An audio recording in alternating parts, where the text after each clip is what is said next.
Kevin Sumlin, the head coach of the Wildcats, joins us now on the show. Coach, good morning. We appreciate your time today, especially of all days. How you doing? Doing great. How are you guys doing? We're doing fantastic. What has this day been about to this point for the Arizona Wildcats? Well, it's we've had some surprises to many out there with a couple guys this morning, but we've actually known about them since this weekend. So, last couple of weekends have been really good for us, filling some needs that we have, particularly on defense and the defensive line and at corner. But probably we'll have another couple surprises here later on today, which will be great for us. I love that. Well, I want to back the train up a little bit, and a surprise that I am absolutely in love with was Paul Rhoads. I played for Paul in college at Pitt, Coach, and he and Pete Carroll, the two best motivators I've ever heard in my entire life, give speeches. And I'm curious, how did that process work? And did Paul maybe give you a speech? Because he lights me up every time I talk to him. No, I've known Paul for a long time. From our days back in the Midwest and in the Big 12. So I've had a lot of respect for a lot of things that he's done, where he's been as a coordinator, competing against him as a head coach. Very familiar with him, his style, as you said, his charisma. And the way he does things. So, we had some conversations, and fortunately, this was an opportunity that he and his wife and kids enjoyed on the visit, and I'm looking forward to getting going this spring because he's, as you said, he's brings a lot of energy, brings a lot of charisma.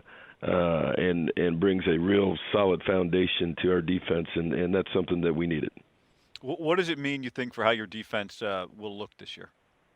Well, we obviously we'll be a 3-4 team based out of a 3-down front, but can morph into a 4-down. I think everybody's really familiar with Paul's style, so very fundamentally sound, in the approach. So he and along with Stan Egan is a longtime defensive line coach who we've hired, Andy Boo, who's been on the West Coast, at Cal and at Stanford, been across the country too, and guys that have been coordinators. So, three real additions to our defense that are veteran coaches and are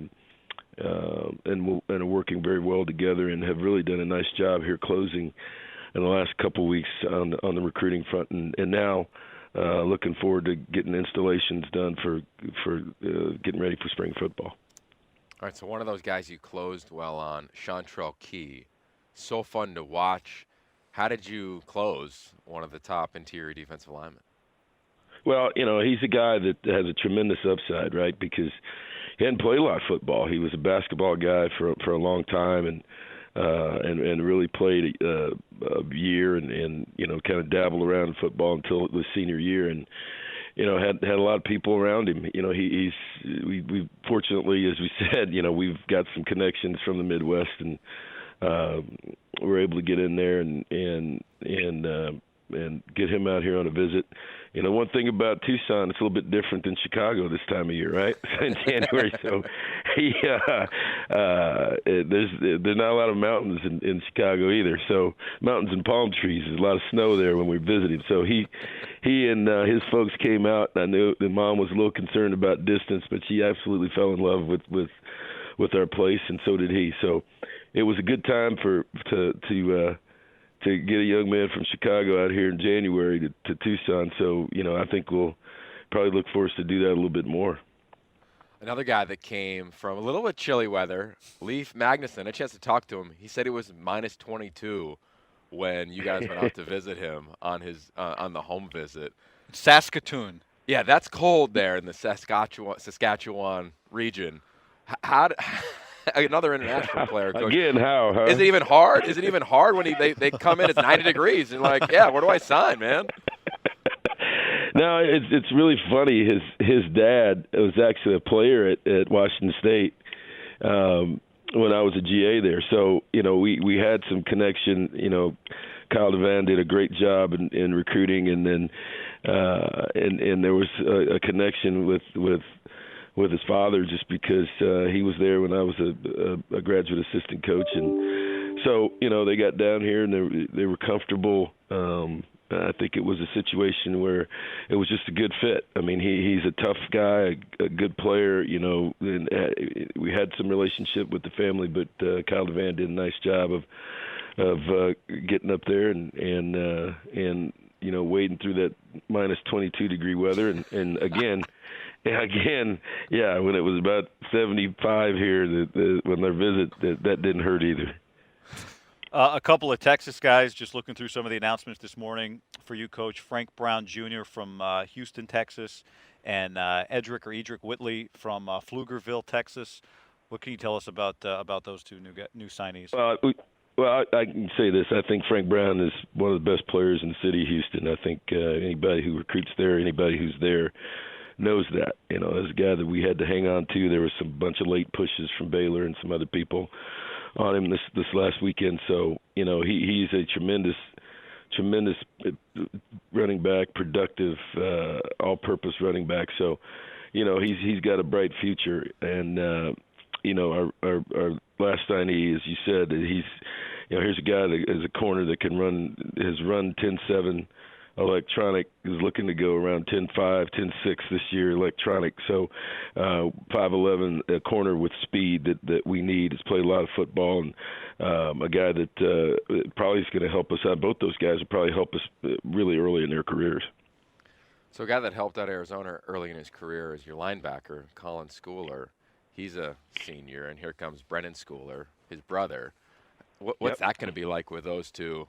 And what do you think he does to your team as a guy who's played a lot of football at the Power 5 level? Well, I think, first of all, Mom and Dad are happy because they don't have to wear split jerseys and different hats and stuff anymore. So, he's and everybody's seen Brendan. He's been an all-league player, particularly on special teams, but he was actually a safety when he got to Oregon, and then they moved him to wide receiver. So, he's a guy that's got tremendous value for us because he's played a lot of football, as you said, at a high level as an all league player. He's big. There you go, showing him scoring against us, right? So,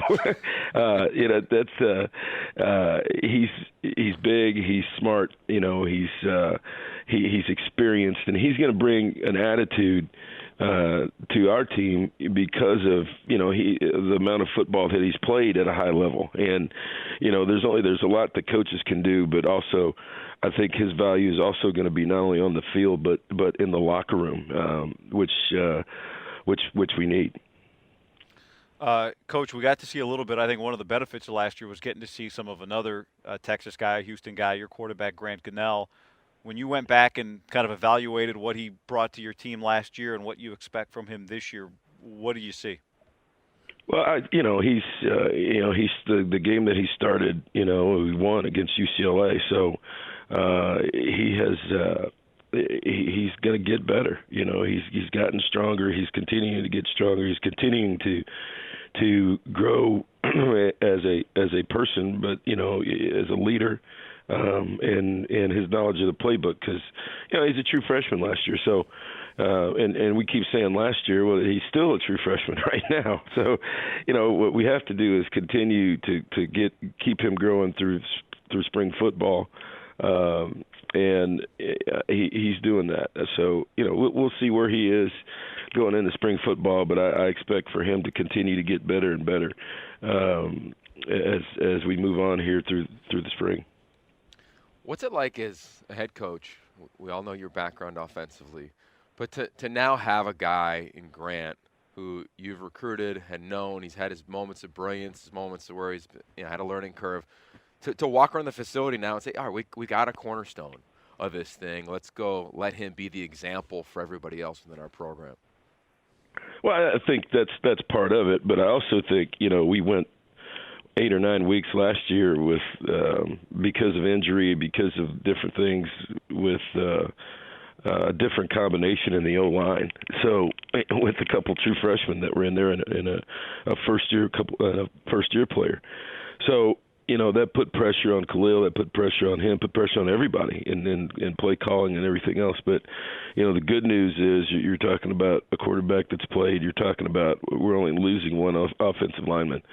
So it's a completely different outlook offensively right now in the spring for us offensively, just because of the experience factor that we have. And that's where there's excitement here. We had young receivers that everybody knows about that played a lot. That there's growing pains last year because of the offensive line, because of those different things. But those receivers are now going to be experienced, and the offensive line will be experienced. We got a new defensive staff, and so there's a lot of excitement in this building right now, and rightfully so. Does it compare to the excitement of the day you successfully recruited Drew Bledsoe to Washington State, one of the great recruiting stories of all recruiting stories? I'm not going to take complete credit for that. That's part of it. I was part of it, but there was a whole lot more to do with that than that. I was just fortunate to be at the awards ceremony a couple weeks ago and see him and talk to him, and I hadn't seen him in a while, but. He's doing well right now, and but I looked at him, and it's uncanny, as you said, to bring it in perspective. He's about 6'6", and so's the guy we got right now. So I kind of looked at him and said, hey, can you come down here this spring and you don't have to tell Washington State, but come down here and hang around, maybe talk to my guy for a little bit. And I think we're going to get that done, but I just can't video it and let Washington State know he's going to sneak around down here. So. All right, so Coach, I'm just going to assume that Drew Bledsoe wasn't like, hey, I want to do a photo shoot when you closed him on his final visit. How did you close him? And you've been around this game for so long. What do you see from that era of locking down one of the all-time greats to now locking down some of the guys you did today in terms of signing them, the biggest changes? Well, you hit it on the head. This photo shoot deal is out of hand. It's I don't know if I'd say out of hand, but it's a big deal, and it's not just. To be honest with you, it's not just the players; it's parents too. Totally. You got parents putting on helmets and wanting visors and gloves and all kinds of different things. So hey, it's a game we're in right now. I was a couple of years ago, like, what are we doing? And now it's a competition of what uniform combination and what color the visor is and the helmet, what the helmet it is, the bands. You got to have all that because it's a competitive deal, and I think everybody is talking about, well, it's a photo shoot, but I think it's really everything's all about Instagram now, right? and TikTok. So you got to be involved in all these different things that are going on right now to communicate with kids and parents and all that stuff. So there wasn't any social media back in those days. So there's a lot of different things that are going on right now from a communication standpoint. But obviously, social media and the photo shoot become are the biggest differences than there are right now than maybe 30 years ago. Coach, we appreciate you making time. We'll look forward to whatever those surprises are throughout the rest of the day here for you guys, and good luck the rest of the day. All right. Thank you very much. Great to talk to you guys.